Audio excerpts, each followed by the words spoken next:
Election अभी बाकी है। मुफ्ती साहब आप गोली मारेंगे, मैं तैयार। कहाँ है वक्त बताओ, मार दे। मुझे गोली लगने से अगर आपको एमएलए की चेयर मिलती है तो मुबारक हो। आप बता देना कहाँ पर आना, इंशाल्लाह ये शेख आसिफ आकर खड़ा रहेगा आपके सामने। बता दो वक्त, एड्रेस पता आप बताना। मुझे बहुत दिल खोलकर बोलना थी, सियासत होते रहेगी, चलता रहेगा, इलेक्शन आएगा, हार और जीत होगी, लेकिन कब तक मैं नहीं बोलूं, कब तक मैं आपको नहीं समझाऊं। अभी आपको समझना है, शहर को समझना है। सबसे पहले मैं मालेगांव शहर के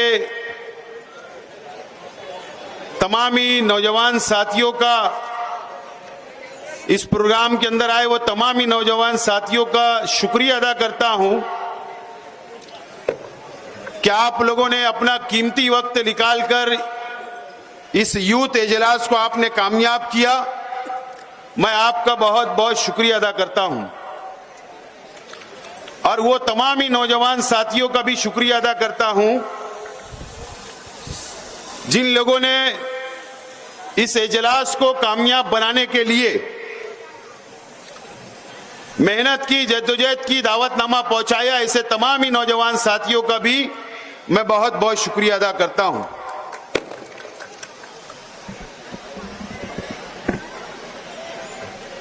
और तमामी नौजवान साथियों को सलाम करता हूं कि आपने आज ये साबित कर दिया कि नौजवानों की फौज, शेख रशीद साहब जब दुनिया में मौजूद थे उस वक्त भी आप साथ थे, और शेख रशीद साहब, खलील दादा आज दुनिया में हमारे साथ नहीं है, उसके बावजूद भी आप साथ हो। मैं आपको बहुत बहुत सलाम पेश करता हूं।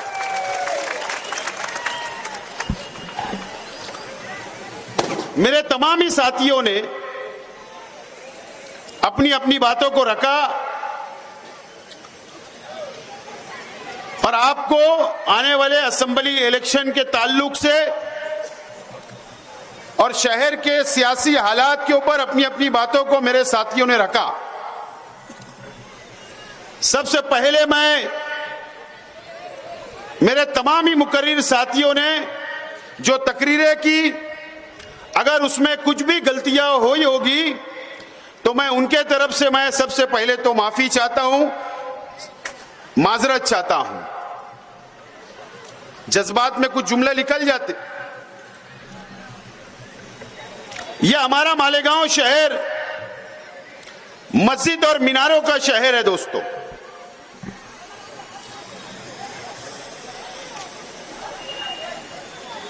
और अल्लाह का बहुत एहसान व करम है कि पूरे हिंदुस्तान के अंदर, पूरे मुल्क के अंदर ऐसा शहर हमको कहीं नजर नहीं आता। हम उस शहर के नौजवान हैं, बुजुर्ग हैं, और उस शहर के हम नौजवान हैं और हम उस शहर के मुसलमान हैं।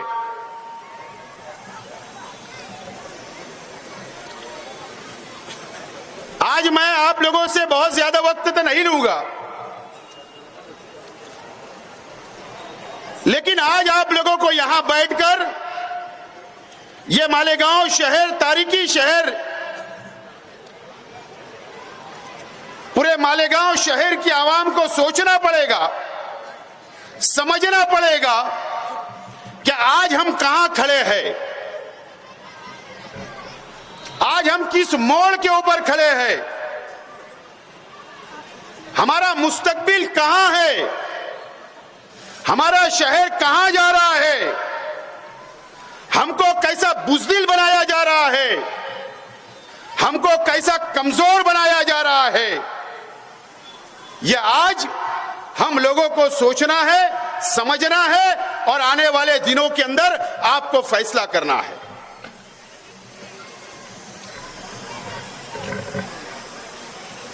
खास तौर पर नौजवान साथियों को, खास तौर पर इस शहर के उलमाओं को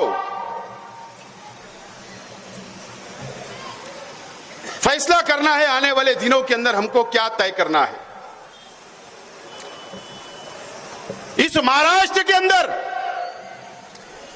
288 असेंबली के एमएलए चुनकर महाराष्ट्र की असेंबली के अंदर जाकर बैठते हैं दोस्तों। 288 एमएलए होते हैं चुनकर जो जाते हैं, वो हर समाज, हर धर्म, हर जात के लोग जाकर वहां पर चुनकर जाकर नुमाइंदगी करते हैं महाराष्ट्र की असेंबली के अंदर। हमारा शहर बहुत हसास, बहुत मजहबी है। 5 साल पहले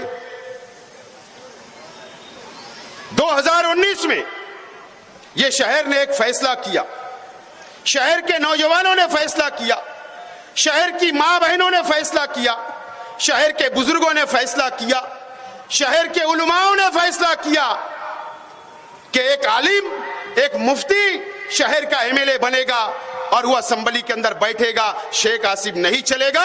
मैंने उस फैसले को मंजूर किया और आपके फैसले को सर आंखों पर लिया। 5 साल गुजर गए, अब वक्त आया है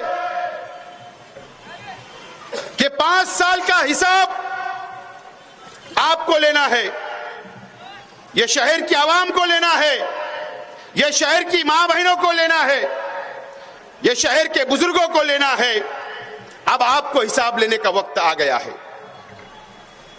यह वही शहर है जो हरा झंडा लेकर एमआईएम को सर पर बैठाने का काम 5 साल पहले शहर की आवाम ने किया था। जज्बाती सियासत नौजवानों के ऊपर हावी रही, मजहबी सियासत शहर के ऊपर हावी रही। शहर ने फैसला कर दिया कि एमआईएम का उम्मीदवार वहां जाकर बैठेगा और मालेगांव शहर की नुमाइंदगी करेगा और महाराष्ट्र की नुमाइंदगी करेगा। महाराष्ट्र के अंदर एमआईएम के 2 एमएलए चुनकर आए, एक मालेगांव से और एक धुलिया से। आपने क्या 5 साल के अंदर कभी जायजा लिया? क्या आपका एमएलए जिन्होंने आपने जिसको वोट दिया वो 5 साल में आपकी नुमाइंदगी किया या नहीं किया? क्या आपने कभी फैसला किया? क्या कभी आपने सोचा? क्या कभी आपने देखा कि क्या मकसद से,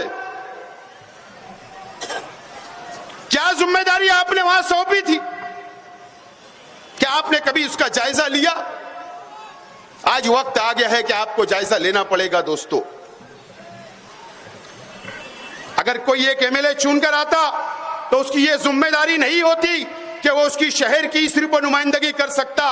उसकी यह नुमाइंदगी, उसकी जिम्मेदारी होती है कि अगर महाराष्ट्र के मुसलमानों के साथ कहीं भी अत्याचार हो रहा है, जुल्म हो रहा है, मुसलमानों के खिलाफ अगर कोई ताकतें जुल्म कर रही है, तो कोई भी मुसलमान एमएलए या कोई भी हिंदू भाई एमएलए खड़े रह के महाराष्ट्र की असेंबली के अंदर बोल सकता है, आवाज उठा सकता है। क्या एक मर्तबा भी आपके लिए आवाज उठाई गई क्या? या ये महाराष्ट्र के मुसलमानों के लिए आवाज उठाई गई क्या? आप कुछ सोचिए, समझिए और फैसला कीजिए, फैसला करिए आप लोग। क्या हुआ इन 5 सालों में? मुझे बताइए। मैं किसी के जात या धर्म के महापुरुषों के खिलाफ नहीं हूं मैं, लेकिन बोलना इसलिए पड़ता है कि अगर कौम के नाम पर, मिल्लत के नाम पर, मुसलमानों के नाम पर अगर मजहब की दुआई देकर अगर आपने वोट ली, तो आपके ऊपर हमारा जिम्मेदारी है, आपकी जिम्मेदारी है कि इन लोगों से सवाल करना चाहिए। औरंगाबाद का नाम संभाजी नगर रख दिया गया, रखा गया कि नहीं? क्या हमारे शहर के एमएलए साहब ने महाराष्ट्र की असेंबली के अंदर आवाज उठाने का काम किया क्या? मैं आपसे सवाल करता हूं। संभाजी नगर रख दिया गया, आवाज उठी नहीं उठी? इसके जिम्मेदार कौन है? कौन है जिम्मेदार? ये वही महाराष्ट्र है, ये वही औरंगाबाद शहर है जहां से एमआईएम का एक खासदार भी चुनकर गया, एमआईएम का एक एमएलए भी 2014 में चुनकर आया। क्या इनकी जिम्मेदारी नहीं थी कि महाराष्ट्र के असेंबली के अंदर ये आवाज उठाते कि क्यों औरंगाबाद का नाम तब्दील किया जा रहा है। इनकी जिम्मेदारी थी, इन्होंने आवाज नहीं उठाया दोस्तों।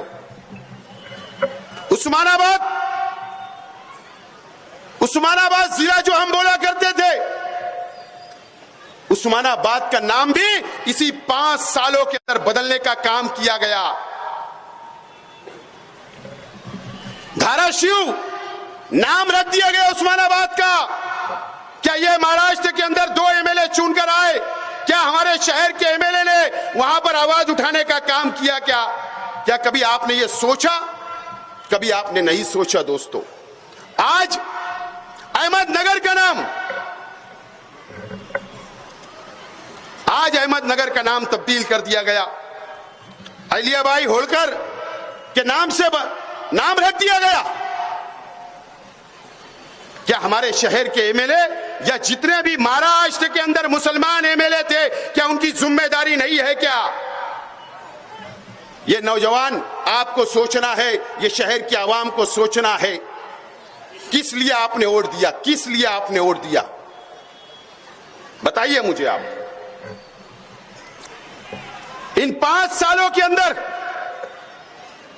क्या हुआ?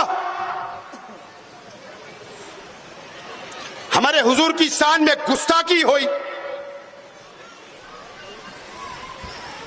रामगिरी महाराज ने हमारे हुजूर की शान में गुस्ताखी की। ये सिर्फ जाकर शहीदों की यादगार के पास एहतजाज दर्ज करने का काम किए। आज का मैं बोल रहा हूं, आज आदिवासी भाई जितने एमएलए महाराष्ट्र के अंदर, उनके समाज के ऊपर उनका आरक्षण खत्म करने की बात की जा रही थी, आज पूरे महाराष्ट्र के वो आदिवासी आमदारों ने, एमएलए लोगों ने मंत्रालय के ऊपर से जाली के ऊपर छलांग मार दी, वहां एहतजाज किया, क्योंकि उनके समाज के ऊपर बात आई। क्या हमारे शहर के एमएलए मुंबई जाकर क्या उन्होंने कभी एहतजाज किया? क्या मुख्यमंत्री के सामने बैठे? क्या वहां पर आजाद मैदान में धरना दिए? क्या इसका जवाब कौन पूछेगा? कौन पूछेगा? नितेश राणे जो बीजेपी का एमएलए, उसने क्या किया? मालेगांव शहर के अंदर आता है, मालेगांव शहर के अंदर आता है, किले के ऊपर चला जाता है। किले के ऊपर उसकी इतनी हिम्मत और ताकत हो गई, और किले की तरफ बस्ती के ऊपर नजर डालकर उंगली बताकर यह बोलता है कि यह बस्ती कमिश्नर बाजू में है, और उसके ऊपर कमिश्नर उसका सत्कार करता, इस्तेकबाल करता, और उसको बोलता तेरे पास बुलडोजर नहीं होगा तो मैं बुलडोजर लाकर तोड़ डालता हूं ये बस्ती को। ये किसके राज्य में हुआ? इन 5 सालों के अंदर हुआ ये। क्या कभी आपने सोचा? क्या कभी आपने समझा? क्या आप हिसाब नहीं लोगे? क्या हुआ हमारे शहर के अंदर? गढ़ की यात्रा का मैं बार बार बोल रहा हूं। मैं पहले ही बोलता हूं कि मैं किसी के धर्म के खिलाफ नहीं हूं, किसी के धर्म के खिलाफ मैं नहीं हूं, लेकिन गढ़ की यात्रा के ऊपर ये 5 सालों के अंदर क्या हुआ मुझे बताइए। यही मंत्री दादा भूसे साहब, इनका लड़का आविष्कार भूसे, इनके कार्यकर्ताओं ने दरे गांव के पास में 5,000 10,000 लोगों का मजमा लगाकर गढ़ की यात्रा को रमजान महीने के अंदर लेकर गए। शहर से तरावी की नमाज चल रही है, अफ्तार का वक्त हो रहा है, नंगा नाच करते गए। क्या एमएलए ने एक मुजम्मत की या धरना दिया या इनके खिलाफ मेमोरेंडम दिया? क्या यह फैसला अब आपको करना है। ये कभी ऐसा नहीं हुआ, 2 सालों से ऐसा हुआ। कब आप सवाल करोगे? ये शहर के अंदर हुआ, ये शहर के अंदर हुआ दोस्तों। आज और साधु नरसिंह नंद ने आज हमारे हुजूर की शान में गुस्ताखी किया। वो नालायक ने, वो ढोंगी ने, मैं मुजम्मत करता हूं।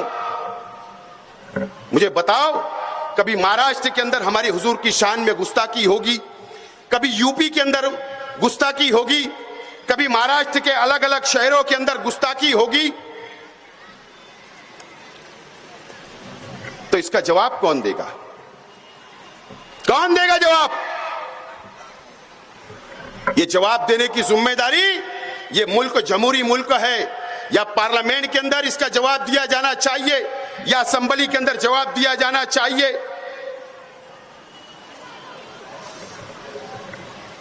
हालात दिन ब दिन खराब होते जा रहे हैं मुल्क के। महाराष्ट्र के हमारी हुजूर की शान में गुस्ताखी हो रही है, मस्जिदों में घुसकर मारने की बात की जा रही है।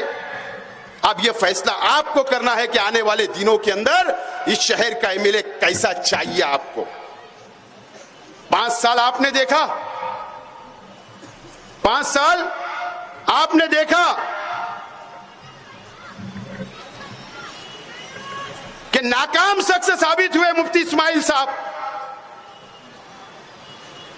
एक आवाज नहीं उठाई। लेकिन अब अगर ये ऐसे हराम के पिल्ले अगर हमारी हुजूर की शान में गुस्ताखी करेंगे, मस्जिद में घुसने की बात करेंगे, मुसलमानों पे मॉब लिंचिंग करेंगे, मुसलमानों को मारने का काम करेंगे, लहो जिहाद और लैंड जिहाद की बात करेंगे, तो कैसा एमएलए आपको चाहिए? आप फैसला करो। मैं तैयार हूं, मैं तैयार हूं, आप तैयार रहो। महाराष्ट्र के असेंबली के अंदर भेजो।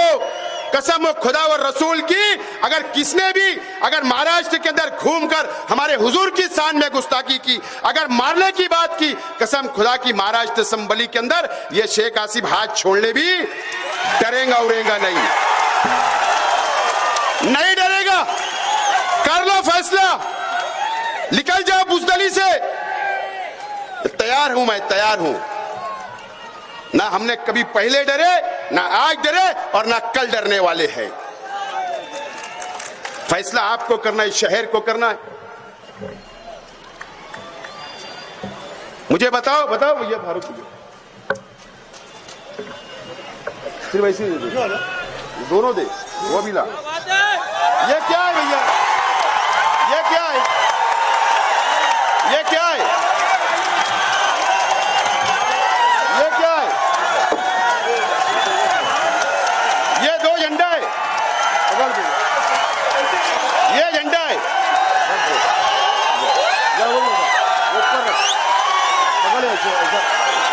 तिरंगा ऊपर होना है।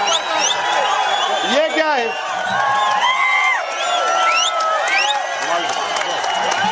ये क्या है?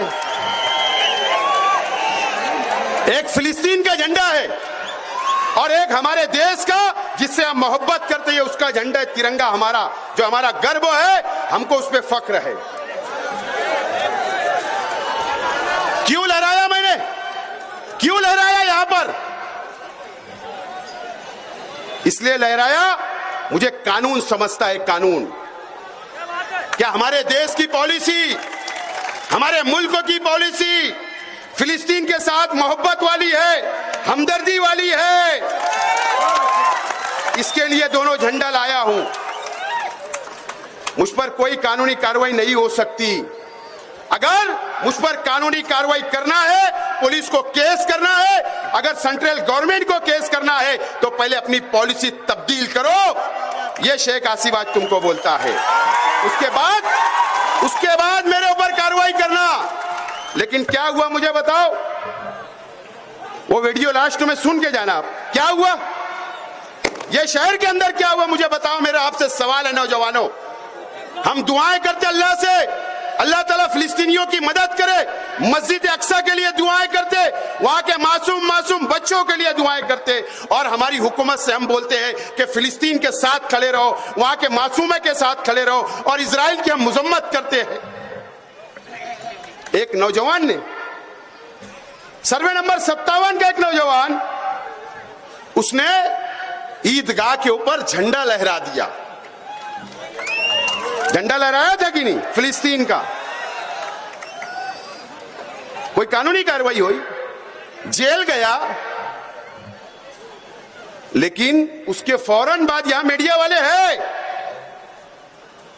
उन्होंने शहर के एमएलए से पूछा, इंटरव्यू लिया बोले एमएलए साहब, एक बच्चे ने यहां पर, नौजवान ने फिलिस्तीन का झंडा लहराया तो आपका क्या बोलना है? बोले मेरे उससे कोई ताल्लुक नहीं रह सकता। तो ये 7 लाख आबादी का कैसे खड़े रह सकता है, ये फैसला आपको करना है, ये शहर को करना है। एक नौजवान के साथ नहीं खड़े रह सकता इस शहर का एमएलए, तो कैसे आपका साथ दे सकते? कैसे शहर के नौजवानों का साथ दे सकते हैं? मुझे बताओ। मेरा सवाल है, आपको सोचना है नौजवानों, आपको फैसला करना है, यह शहर को फैसला करना है, शहर की मां बहनों को फैसला करना है जो मुसल्ले पर बैठकर फिलिस्तीन की हिमायत के अंदर फिलिस्तीन के मासूमों के लिए दुआएं करती है। उस मां बहनों को सोचना है, वो बुजुर्गों को सोचना है जो ताज्जुद में उठकर फिलिस्तीन के लिए दुआएं करते हैं, मस्जिद अक्सा के लिए दुआएं करते हैं, उनको सोचना है। अगर एक झंडा लेकर एक नौजवान के साथ नहीं खड़े रह सकते, शहर के एमएलए उसकी हिमायत में नहीं बोल सकते, तो वो तुम्हारे लिए क्या खड़े रहेंगे? ये सवाल तुम्हारे सामने है। शहर के नौजवानों, फैसला आपको करना है। बोल दिया उन्होंने। मुझे बताओ, 12 नवंबर कम से कम 100 से ज्यादा नौजवान जेल में थे। 100 से ज्यादा नौजवान थे। किसके लिए जुलूस निकला था? शहर बंद किसके लिए था? किसके लिए था? अरे हमारे हुजूर की शान में गुस्ताखी हुई, शहर बंद। अरे भीख मांगने वाला भी रास्ते पे नहीं था। एहतजाजी तौर पर मेमोरेंडम देने के लिए जा रहे थे। जो भी हालात बने, जो भी फतरा हुआ, जो भी वहां पर पुलिस और पब्लिक में झगड़ा हुआ, उसकी इंक्वायरी चल रही, उसमें कुछ बोलना नहीं है। लेकिन मुझसे भी मीडिया वालों ने सवाल किया, मैंने क्या जवाब दिया कि बाहर के लोगों ने आके पथराव किया पुलिस पर, सारा हॉस्पिटल पर। यह शेख आसिफ ने बयान दिया था कि बाहर के लोग आए थे, मालेगांव के नहीं थे। मैं तो साबिक एमएलए, हमारे शहर के एमएलए ने क्या बोला? शहीद अब्दुल हमीद रोड के नौजवान, एक पार्टी के नौजवान, अज्जू लस्सन वाला एक पार्टी का जिम्मेदार, बोले नशा और कुत्ता गोली खिलाकर वहां पर प्लानिंग के साथ वहां पर बोले पत्थर रखे गए थे ब्रिज के नीचे, और एक प्लानिंग के साथ ये 12 नवंबर की घटना की गई। बोले इस तरीके का बयान ये शहर के एमएलए ने लोकल मीडिया पे नहीं, इंडिया टीवी के ऊपर रजत शर्मा के चैनल के ऊपर इंटरव्यू दिया गया। पूरे हिंदुस्तान के अंदर हमारे शहर के नौजवानों को बदनाम करने का काम किया गया, और वो जेलों के अंदर गए, 1-1 साल जमानत नहीं हुई। हमारे नौजवानों को फंसा दिया, बदनाम करके कुत्ता गोली का आदी बना दिया, फंसाने का काम किया। पुलिस को जगह दी कि घुसो, जालो डालो इनको जेल में, जुल्म करो। इस तरीके का एमएलए, ये एमएलए, ये नुमाइंदा, ये शहर को चाहिए, ये शहर के नौजवानों को चाहिए। ये फैसला अब आप लोगों को करना है। 12 नवंबर में भी अल्लाह का करम है कि 5 लाख से ज्यादा रुपया मैंने कई नौजवानों को छुड़ाने के लिए हाई कोर्ट तक गया और छुड़ा के लाया। न तो उनसे पूछ लेना, मदद की और करता रहूंगा। लेकिन आपको कैसा एमएलए चाहिए जो आपके लिए खड़े नहीं होता? ऐसा एमएलए नहीं चाहिए कि सर्वे नंबर 10 से गली के अंदर से भाग जाने वाला एमएलए। अब यह शहर को नहीं चाहिए, अब यह शहर को नहीं चाहिए। यह फैसला आप लोगों को करना है, आप लोगों को यह फैसला आप करना पड़ेगा।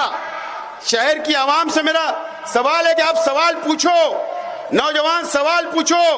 आपको बुज़दिल बनाने का काम किया गया, आपको डराने का काम किया गया, और फिरका परस्त हमारे शहर पर मुकम्मल तौर पर हावी हो चुके हैं।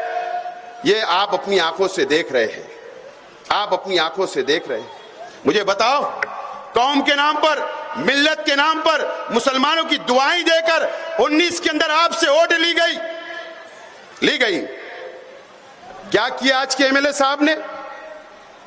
असेंबली के अंदर गए, मैं बार बार बोल रहा हूं, मेरा जवाब दो कि 5 साल आप शिवसेना और बीजेपी के लोगों को एमएलसी के अंदर, राज्यसभा के अंदर आपने करोड़ों रुपया रिश्वत ली, करोड़ों रुपया रिश्वत लेकर बीजेपी और शिवसेना के लोगों को चुनकर देने का काम आपने वहां पर जाकर किया महाराष्ट्र असेंबली के अंदर। आप जवाब दो मुफ्ती इस्माइल साहब, आपको जवाब देना पड़ेगा। इस शहर की आवाम को करोड़ों रुपया लिया गया। या तो बताओ कि पहले मैंने कांग्रेस के उम्मीदवार को वोट दिया, बताओ कि मैंने राष्ट्रवादी के उम्मीदवार को वोट दिया, सेकुलर पार्टी के उम्मीदवार को दिया, उसका नाम बता दो। वो वीडियो भी अभी आपको बताई जाएगी। आपको बेच डाला गया, आपकी वोटों का सौदा कर लिया गया।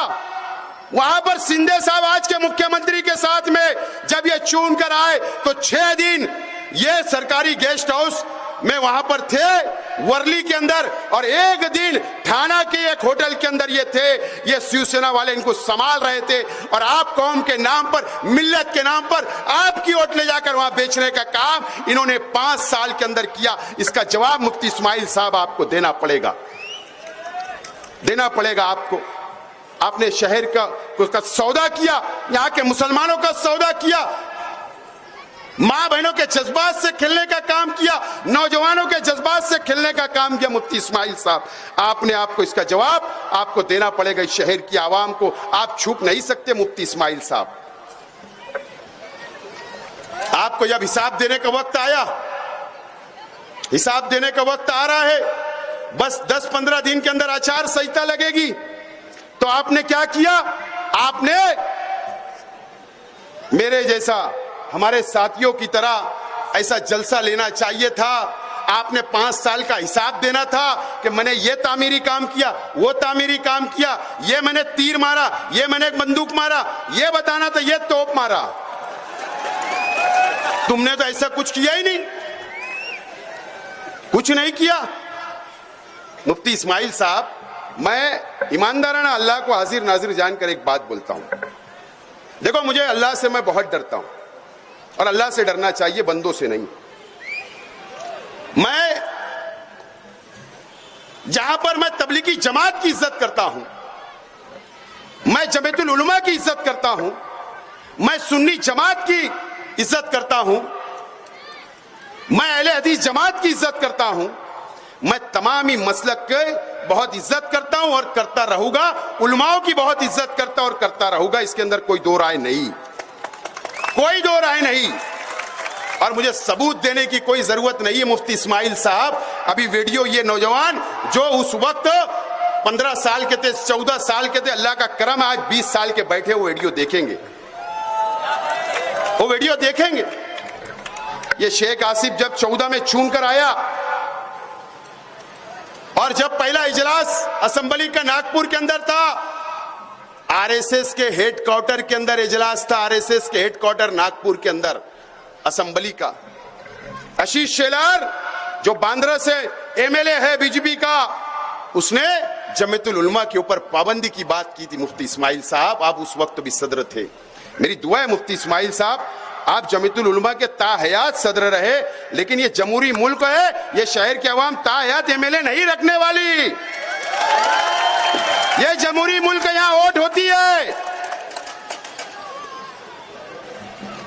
5 साल आप हमेशा ताहयात एमएलए नहीं रहेंगे मुफ्ती साहब। मैं चुन कर गया, आशीष शेलार ने जमीयत उलमा के ऊपर पाबंदी की बात की, और क्या कहा था कि जमीयतुल उलमा बम ब्लास्ट के आरोपी लोगों की, जो मुजरिम होते हैं, उनकी जमानत करवाती है। इस तरीके का इल्जाम लगाया, और उनके ऊपर बहुत खराब इल्जाम जमीयत पे उस वक्त लगाया गया था। अल्लाह का करम है कि पूरे महाराष्ट्र के अंदर, मैं चैलेंज से बोल रहा हूं, पूरे महाराष्ट्र के अंदर उस वक्त 2014 के अंदर जितने भी एमएलए चुनकर आए थे, अल्लाह का करम है कि शेख आसिफ ये मालेगांव का सपुत्र था, ये मालेगांव का लड़का था, इस मिट्टी का था कि वहां पर जमीयत की बाजू मानने का काम, जमीयत के बाजू से बोलने का काम ये शेख आसिफ ने किया था। और दलील दिया था, दलील, मजबूत दलील दिया था। पाबंदी की बात आई तो मैंने वहां पर लड़ा। और अल्लाह का करम है मुफ्ती इस्माइल साहब, अगर आपकी याददाश्त अगर अच्छी नहीं होगी तो जाके महाराष्ट्र की जमीयतुल उलमा जो गुलजार आजमी साहब है और उनके साथी आज भी है दुनिया में, उनसे जाकर पूछना कि आपने इस्तेकबाल किया था कि नहीं किया था, शेख आसिफ का इस्तेकबाल किया था कि नहीं, ये जाकर आप पूछना मुफ्ती इस्माइल साहब। क्या सबूत देने की बात कर रहे हो आप? जमीयतुल उलमा की मैं इज्जत करता हूं और करता रहूंगा। मैं तो यहाँ के जमीयतुल उलमा के उनके जो साथी है, जो ओहदेदारान है, उनका भी बहुत एहतराम इज्जत करता हूं। मैं उनसे अपील करता हूं कि मुफ्ती इस्माइल साहब अपनी चेयर बचाने के लिए आपका भी इस्तेमाल कर रहे, आप भी जरा इस्लाह कर लीजिए। मैं आपके खिलाफ नहीं हूं, आप बोलिए, मुझे मालूम है मालिक सेठ बकरा, मैं उनकी बहुत इज्जत करता और करता रहूंगा। आप मालिक सेठ बकरा साहब, आपने कहा आपकी जमीयत की मीटिंग में कि बिलखोड़ी की जबान काट ली जाएगी, बिलखोड़ी की जबान काट ली जाएगी, आपने बोला मालिक सेठ, लेकिन मुझे बुरा नहीं लगा। अल्लाह आपको और तौफीक दे, मैं आपकी इज्जत करता रहूंगा मालिक सेठ, लेकिन इस्लाह कर लो कि तुम किस रास्ते पे शहर को लेकर जा रहे हो, किस रास्ते पर लेकर जा रहे हो, या आप इस्लाह कर लो। मत आप जमीयत के आप जमीयत की आड़ में छुपो मत मुफ्ती इस्माइल साहब। आप ये शहर ने आपको जमीयत के नाम पर 5 साल पहले वोट नहीं दिया था, आपको एमआईएम के नाम पर वोट दिया था। आपको ये शहर के अंदर विकास बताना पड़ेगा, डेवलप बताना पड़ेगा। जमीयत के नाम पर आप नहीं छुप सकते मुफ्ती इस्माइल साहब, जमीयत के नाम पर आप नहीं छुप सकते मुफ्ती साहब, आपको इस शहर को जवाब देना पड़ेगा। मैं इज्जत करता था, करता रहूंगा। अगर मेरे भाई से या मेरे परिवार से या मेरे चाहने वालों से अगर कोई गलती हुई होगी तो मैं अल्लाह वास्ते आपसे भी माफी मांगता और महाराष्ट्र की जमीयत से भी माफी मांगता। लेकिन आप इस तरीके से राजकारण, गंदा राजकारण करोगे, ये मुझे अपेक्षा नहीं थी मुफ्ती साहब, ये अपेक्षा नहीं थी। इस तरीके का गंदा राजकारण नहीं होना चाहिए। अरे जब पैदा हुआ तो अल्लाह अकबर की अजान मेरे कान में भी गुजी, मेरे परिवार के कान में भी अजान दी गई। एक अल्लाह, एक रसूल, एक कुरान को मानने वाले हम लोग भी हैं। लेकिन आप इस तरीके का भेदभाव अगर ये शहर के अंदर करना चाहते तो मुफ्ती इस्माइल साहब, ये शहर के लिए अच्छा नहीं है। वो भी एक कुर्सी के लिए, जो 2 टके की कुर्सी नहीं है, उसके लिए आप इस तरीके का गंदा राजकारण करोगे, यह अपेक्षा नहीं थी मुफ्ती इस्माइल साहब आपसे। ऐसी उम्मीद नहीं थी कि तुम ये शहर के अंदर जमीयत के नाम पर और पार्टी के नाम पर और खानदान के नाम पर अगर आप बांटने की कोशिश करेंगे तो मुफ्ती साहब ये अच्छा, ये शहर का मुस्तकबिल के लिए नहीं है, ये शहर के नौजवानों के मुस्तकबिल के लिए नहीं है, यहाँ के मसलकी झगड़े के लिए मुस्तकबिल उसके लिए ठीक नहीं है, बिरादरीवाद के लिए ठीक नहीं है, काला और गोरे के लिए ठीक नहीं है। यह हमारा एक शहर, एक ताकतवर शहर है, एक हिंदुस्तान के अंदर नाम रखता मस्जिद और मीनारों के शहर को तोड़ने की कोशिश मत करो मुफ्ती साहब। मैं आपसे हाथ जोड़कर अपील करता हूं, हाथ जोड़कर अपील करता हूं मुफ्ती साहब। कब तक? बस ना, भूख भरी नहीं, पेट खाली है। 10 साल ये शहर ने दिया मुफ्ती साहब, पहले टाइम तो 1 रुपया भी दिया, वोट भी दिया, 3 मेयर भी आपको दिए, 3 डिप्टी मेयर भी दिए, स्टैंडिंग चेयरमैन भी शहर ने दिया, आपके लिए दुआएं हुई, 2 मर्तबा एमएलए बन गए। अब कितना? कब काम करोगे? कब काम करोगे? आपको काम करना पड़ेगा मुफ्ती साहब। अच्छी बात नहीं है ये शहर के लिए। आज बाहालत मजबूरी मैं बोल रहा हूं, और मैं आज शहर के तमाम उलमाओं से, तमाम बुजुर्गों से, तमाम मेरी माँ बहनों से, तमाम नौजवान साथियों से, एक एक मासूम बच्चे से, एक एक उलमाओं से, मदरसे के बच्चों से, सभी मसलक की तंजीमों से, सभी तंजीमों के उलमाओं से मैं अपील करना चाहता हूं कि आप फैसला कर लो। ये शहर का मुस्तकबिल क्या होने जा रहा है, आपको फैसला करना पड़ेगा। अगर ये शहर ने फैसला नहीं किया, सर जोड़कर नहीं बैठे, तो ये शहर को अपनी जाति मुफाद के लिए कुछ लोग बर्बाद करना चाहते हैं। अगर मैं यहां आज हिम्मत और ताकत से बोल रहा, तो मुझे मालूम है एक दिन मौत मुझे भी आनी है, एक दिन मुझे भी मौत आनी है। मैं किसी से डरता नहीं अल्लाह के सिवा। बहुत डराने की कोशिश हुई, बहुत दमबाजी की गई। मैं जिम्मेदारी से बोल रहा हूं, खुले मंच से बोल रहा हूं, मीडिया के सामने बोल रहा हूं, स्क्रीन लगाकर बोल रहा हूं, यह शहर बर्बाद हो चुका है, बर्बाद। नौजवानों, ये शहर को संभाल लो, ये शहर को बचा लो। मुफ्ती इस्माइल साहब और जो हमारे मुखालिफ लोग हो, इन्होंने मिलकर दादा भूसे के साथ मिलकर ये शहर को लूट डाला है, लूट डाला है। शेख आसिफ जिम्मेदारी से आज इस अंसार जमात खाना ग्राउंड पर बोल रहा है, लूट डाला है। 200 करोड़ रुपए का टेंडर निकला, आपको पता है क्या? 200 करोड़ का टेंडर निकलता है, 60 करोड़ रुपया आपके जेब का पैसा, मेरे जेब का पैसा टैक्स का जाने वाला है, 140 करोड़ गवर्नमेंट से आने वाला है। दादा भूसे साहब ने टेंडर निकाला, हमारे हिस्से में कितना आया? 10 से 15 करोड़ भी दादा भूसे साहब ने दिया नहीं, 250 करोड़ रुपया उनके इलाके के अंदर लेकर चले गए, और जो 15 करोड़ रुपया इनको बांट दिया गया और 60 करोड़ रुपया हमारा जा रहा है। इसका जवाब कौन देगा? मुफ्ती साहब, आप जिम्मेदार हो इस शहर को बर्बाद करने के लिए। 800 करोड़ रुपए के कर्जदार हम हो गए, 800 करोड़ रुपए के कर्जदार हम हो गए। ये कर्ज कैसे फिरेगा? हमारे ही टैक्स, हमारे ही कारखानों के ऊपर टैक्स बढ़ाया जाएगा, हमारे ही घरों के ऊपर टैक्स बढ़ाया जाएगा, हमारी दुकानों पर टैक्स बढ़ाया जाएगा। आने वाले दिनों के अंदर ये शहर को टैक्स भरना पड़ेगा, सिर्फ टैक्स भरना पड़ेगा, सहूलतें कुछ नहीं मिलेगी आपको। ये बात याद रखना आप लोग। मैं शहर की आवाम से बोलना चाहता हूं, जाइए आप अपने इलाकों से, जहां से भी आप आए, जाकर अपने अपने इलाके देखिए कि वहां पे रास्ता है क्या, रोड है क्या, गटर है क्या, संडास है क्या, गार्डन है क्या, सहूलत है क्या, पानी है क्या, बोरिंग है क्या? जाकर सहूलतें नहीं है, लेकिन उधर तमाम ही सहूलत ये 2-2.5 सालों के अंदर जब से प्रशासक राज आया, ये मुफ्ती इस्माइल साहब ने दादा भूसे साहब से साठ गांठ करके ये शहर को बर्बाद किया अपने जाति मुफाद के लिए। और उनके साथ जो आज लोग घूम रहे हैं, जो उनके गठबंधन में है, ये भी उसके जिम्मेदार है। मैं पंटरों का नाम नहीं लेना चाहता, मैं पंटरों का नाम नहीं लेना चाहता आज, लेकिन ये सब जिम्मेदार है। ये नौजवान, ये शहर की आवाम, आपको ये शहर को बचाना है। मेरा क्या होगा? कुछ नहीं, गिरा देंगे,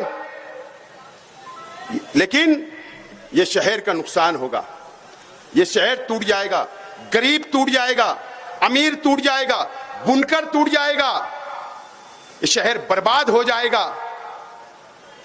यह शहर बर्बाद हो जाएगा। मेरा कुछ नहीं होगा, मैं घर जाऊंगा, बाल बच्चों में रहूंगा, कारोबार करूंगा, आराम से जिंदगी गुजार सकता हूं। लेकिन मेरे वालिद ने इंतकाल से पहले भी और मुझे तैयार किया था और कहा था कि अगर मैं मर भी गया तो ये शहर के गरीबों को छोड़ना मत, ये शहर को छोड़ना मत, इनका साथ देते रहना। इसके लिए आज मैं इलेक्शन लड़ने के लिए खड़ा हुआ हूं, इसके लिए आज मैं इलेक्शन लड़ने के लिए खड़ा हो रहा हूं, आपको संभालने के लिए मैं खड़ा हो रहा हूं। लेकिन मेरा क्या होगा? लेकिन आज आपको समझना है, मुफ्ती साहब आप गोली मारेंगे, मैं तैयार हूं, कहां आना है, वक्त बताओ, मार देना। अगर मेरे गोली, मैं मरने से, मुझे गोली लगने से अगर आपको एमएलए की चेयर मिलती है तो मुबारक हो, आप बता देना कहां पर आना। इंशाल्लाह ये शेख आसिफ आकर खड़ा रहेगा आपके सामने। बता दो वक्त, एड्रेस पता आप बताना, मैं आने के लिए तैयार हूं। काहे के लिए इलेक्शन करवा रहे हो? मार दो एक गोली। आप तो सरकार ने लाइसेंस दिया आपको, मत कराओ इलेक्शन, लेकिन आप गलत कर रहे हो। अभी मार देंगे, नॉमिनेशन के बाद मारो तो जीत के आएंगे। नॉमिनेशन होने दो, विड्रॉल होने दो, उसके बाद मारेंगे तो एक उम्मीदवार कम होगा ना। अगर मुझे आज मार देंगे, फिर एक हाथ खड़ा होगे तो किसको किसको गोली मारोगे तुम? किसको? मुस्तकीम को मारोगे, शान को मारोगे, किसको मारोगे? मेरे भाई को मारेंगे, जाज बेग को। किसको किसको मारोगे? पहले नॉमिनेशन हो जाने दो, उसके बाद मार देना। मार देना, क्या होगा? इलेक्शन ही नहीं होगा, तुम तो चुन के आ जाओगे। वन साइड काय को 1.5 लाख की बात कर रहे हो? वन साइड मार देना। लेकिन ये शहर को बचाने की जिम्मेदारी दोस्तों आप लोगों की है। मैं दिलाऊंगा आजादी आपको। ये फिरका परस्तों से आजादी दिलाने का काम शेख आसिफ करेगा। ये नितेश राणे से आजादी दिलाने का काम शेख आसिफ करेगा। जो हुजूर की शान में गुस्ताखी करेगा, मैं उनसे आपको आजादी दिलाने का काम करूंगा असेंबली के अंदर जाकर। ये शहर को आजादी चाहिए। ये शहर गुलामी की जिंदगी जी रहा है 2-2.5 सालों से, और ये भी दादा भूसे के साथ मिलकर गुलाम बनाने का काम ये शहर के एमएलए साहब ने किया। समझो, मुझे बताओ क्या कमी है? सोलार अगर मैंने मंजूर किया, 110 मसाजिद का, मदरसे का सोलार सिस्टम अगर 5 करोड़ रुपया लाकर मैंने अगर मंजूर करवाया, तो तुमको वो भी तकलीफ हो गई? बताओ, मैंने तमामी मसलक की ईदगाहों का वॉल कंपाउंड बनाया, जब भी आपको तकलीफ हुई? बताओ, अगर मैंने उर्दू घर बनाया तो भी तकलीफ हुई? फ्लाईओवर ब्रिज बनाया तो भी तकलीफ हुई? हज कमेटी बनी उस वक्त भी तकलीफ हुई? जितने तामीरी काम मैं करता कि आपको तकलीफ हुई, ये जिम्मेदारी आपकी थी। नहीं तो मुफ्ती साहब आप बता दो कि मैंने फला फला मदरसे का 100 बाय 100 का वॉल कंपाउंड मंजूर किया, एक बता दो। चलो, तुम आलिम हो ना, मुफ्ती हो ना, तुम्हारी जिम्मेदारी नहीं थी? नहीं थी क्या? एक मदरसे का वॉल कंपाउंड नहीं बनाया आपने? संडास बाथरूम तक एमएलए फंड से नहीं बनाया, वहां पर मदरसे के बच्चों को सहूलत नहीं दी, और आप बात करते हो? एक बताइए आप मुझे, आपने कहां काम किया हमको पता है, और कहां नहीं किया, और कहां पर डुप्लीकेट बिल निकला। थोड़ा रुकिए, इलेक्शन अभी बाकी है, अभी बहुत मटेरियल तुम्हारा आने वाला है बाहर, बहुत मटेरियल आएगा मुफ्ती इस्माइल साहब, बहुत मटेरियल आने वाला है। जिम्मेदारी थी कि नहीं मदरसे का वॉल कंपाउंड करना, संडास बाथरूम बनाना, उलमाओं को सहूलत देना, उलमा के लिए कुछ स्कीम लाना, मदरसे के बच्चों के लिए किताबें देना, कम से कम अरबी तुम लाइब्रेरी बना सकते थे उनके लिए। मैंने किताबें दी थी, आप मदरसे के बच्चों को लाइब्रेरी बनाते, शेख आसिफ तुम्हारा इस्तेकबाल तो करता। उलमाओं से मैं बोलता हूं, सोचिए आप, क्या आपके मदरसे के बच्चों को उन्होंने उर्दू अरबी लाइब्रेरी बनाकर दी क्या? किताबें दी क्या? दीनी किताबें दी क्या? कि बड़ी लाइब्रेरी उन्होंने शहर में बनाई क्या? कि उलमाओं की वहां बुक्स रखी है, किताबें रखी है, कि हमारे बच्चे इस्लाम की कुर्बानियां याद करेंगे, पढ़ेंगे? एक लाइब्रेरी बताओ। लेकिन आपने वो भी नहीं किया। सिर्फ झूठ झूठ झूठ की सियासत आपने 5 साल की, और अभी तक आप करते आ रहे हो। ठीक है, मेरे वालिद गरीब थे, हमारा खानदान गरीब था, फटी कमीज पर आए, मेहनत की, मजदूरी की, आगे बढ़े। जिस हाल में भी एक किताब खुली है, मुफ्ती साहब मैं आपको यह नहीं बोलना चाहता हूं कि आप कौन सी हीरो होंडा पे घूमते थे। मैं ये नहीं आपसे सवाल करूंगा कि आप मौसमबुल पे कौन से फिटर के पास बनाते थे। मैं क्या किले वाले अच्छी तरह का जानते? शुरू करूंगा तो मैं अहमदनगर तक चला जाऊंगा, खलटी तक चला जाऊंगा, जा सकता कहां कहां पर फिर सब माल ठसा है बता सकता। अब तुम्हारे तो असर रसूख है, मेरे ऊपर ईडी की कार्रवाई करा लो, मेरे ऊपर सीबीआई की करा लो, मेरे ऊपर एनआईए की करा लो, तैयार हूं। जेल जाने कौन डरा मुफ्ती साहब? आपने हमेशा इस शहर के सियासी लोगों के बच्चों की कुर्बानियां ली, आपके बच्चों की कुर्बानियां कभी नहीं दी मुफ्ती साहब आपने। बताओ, तुम्हारे बच्चों के ऊपर एक सादा एनसी हुआ क्या?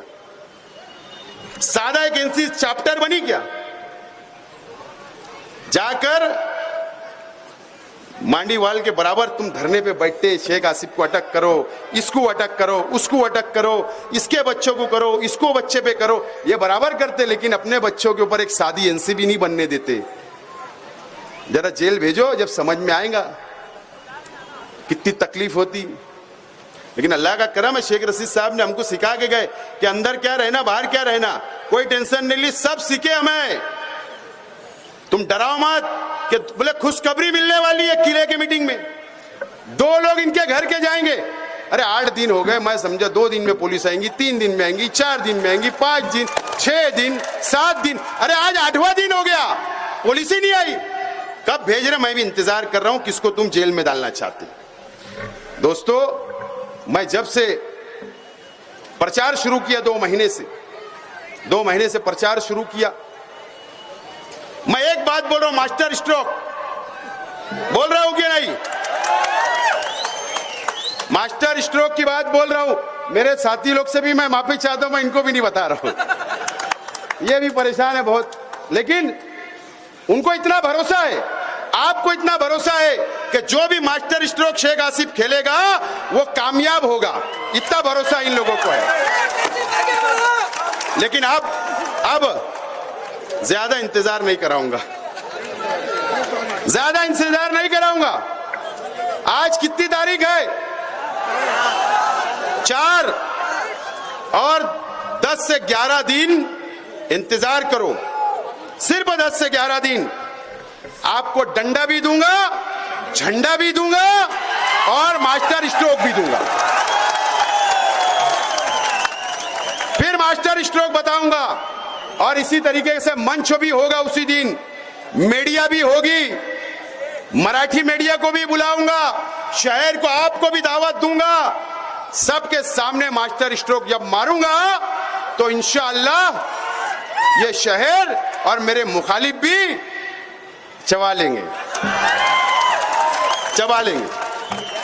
कोई फिकर उकर मत करो, पवेलियन के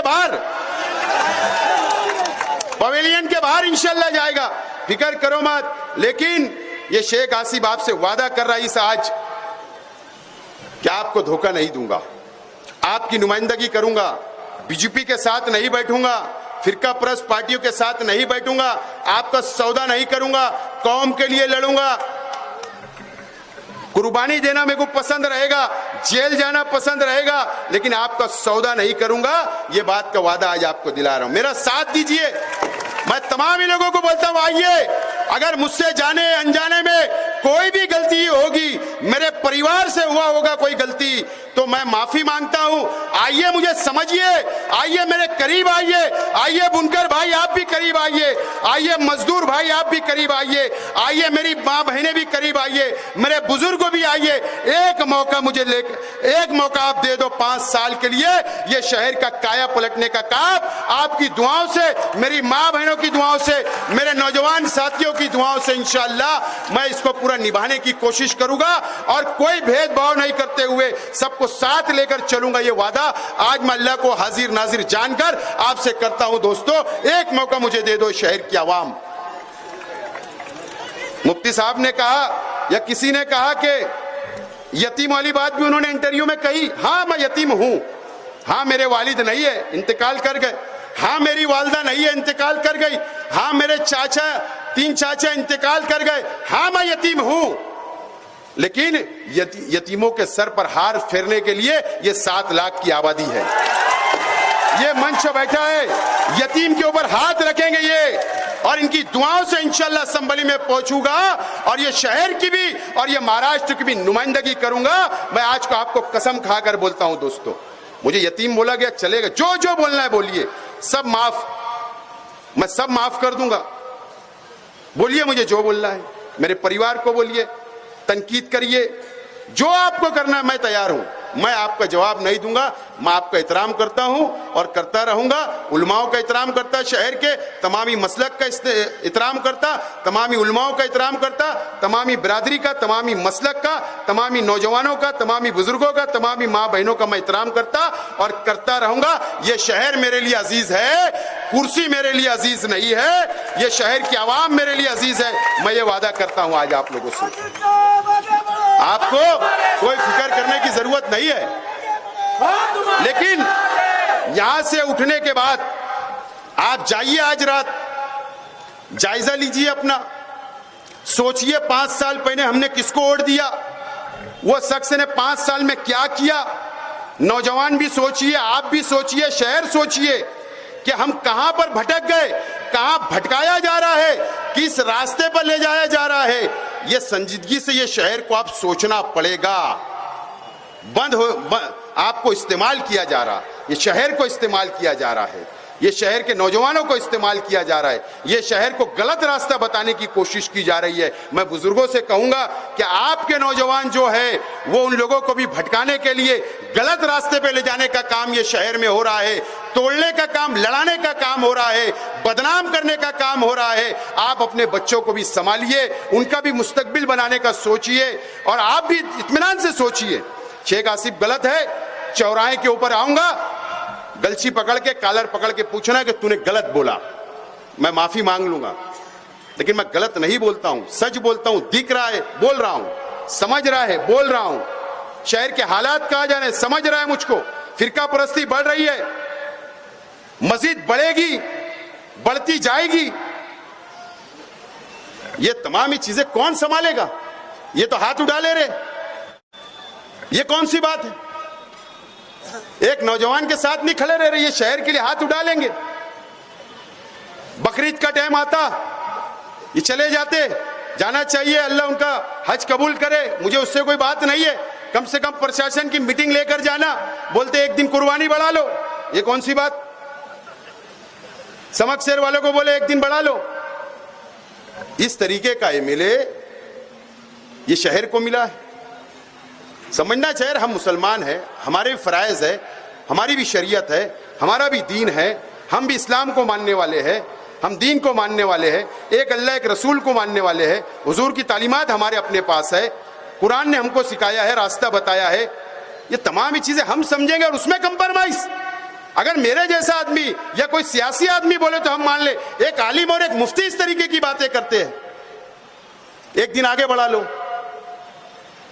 अरे उनको बोलते उधर नहीं, इधर आके कुर्बानी कर लो। मैं एमएलए रहता बोलता मेरे घर की गली के अंदर आके कर लो कुर्बानी, क्या होता है? बोले एक दिन आगे बढ़ा लो। अरे कोई बात है? कोई आपा का खेल है? शरीयत है। तो ये तमाम ही चीजें ये शहर को समझना है। आज मुझे बहुत दिल खोलकर बोलना थी। सियासत होते रहेगी, चलता रहेगा, इलेक्शन आएगा, हार और जीत होगी, लेकिन कब तक मैं नहीं बोलूं, कब तक मैं आपको नहीं समझाऊं, कब मैं आपके लिए मैं रुकता रहूं, तो ये शहर का नुकसान होते जा रहा। अब देखना हम लोगों को बर्दाश्त नहीं होता, नहीं बर्दाश्त होता। अब ये आपको समझना है, शहर को समझना है। अगर नहीं समझे नौजवानों, शहर बर्बाद हो जाएगा। बहरहाल मैं जितनी बातें बोलना था, हो सकता है जाने अनजाने में मुझसे तकरीर में गलती होंगी तो अल्लाह वास्ते माफ़ करना, लेकिन मैं आप लोगों से बोलता हूँ आने वाला मुस्तकबिल ये शहर का अपना है। ये शहर को एक मजबूत क़यादत की ज़रूरत है और मैं आपके लिए मजबूत क़यादत खड़ा हूँ आपके सामने। आप मुझे असम्बली में पहुँचाइए और उसके बाद देखिए आप। बहरहाल वीडियो देख कर जाइए नौजवान, आप लोग ऐसे ही बैठे रहे। बहुत बहुत शुक्रिया, बहुत बहुत शुक्रिया, आपको सलाम, बहुत बहुत शुक्रिया। सब बैठे रहेंगे भाई। वीडियो वाले कहाँ हैं? जल्दी से। हाँ,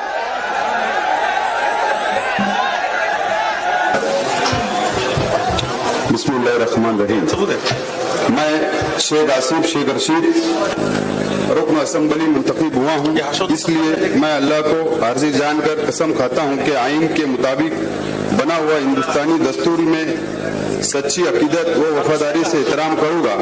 हिंदुस्तान की कौमी एकता व भाईचारगी को बरकरार रखूंगा और जो फर्ज और जिम्मेदारी मैं अपने हाथों में ले रहा हूं, इसे ईमानदारी से पूरा करूंगा।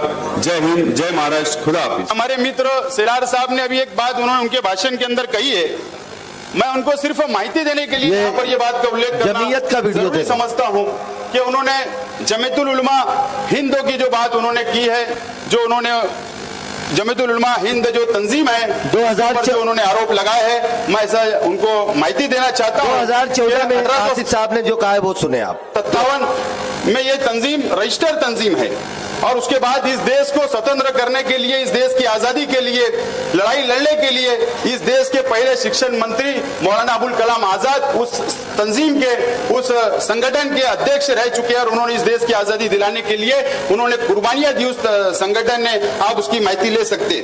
अध्यक्ष महोदय, हमारे सिलार साहब ने ये बात कही कि वो केस लड़ते हैं, पेपर में जाहिरात देते हैं। मैं उनको ये बात भी बताना चाहता हूं कि इस देश के अंदर जहां पर भी अगर फसाद हुआ, जहां पर भी महापौर आया, जहां पर भी भूकंप आए, जहां पर भी परिस्थिति खराब हो जाती है, तो वो जायरेत के माध्यम से जो दान देना किसी को अगर होता है तो वो जान जमा करके वहां पर किसी को घर बनाकर देने का काम, हर समाज के लोगों को अनाज देने का काम, हर समाज को व्यवसाय करने का पैसा देने का काम ये संगठन करती है।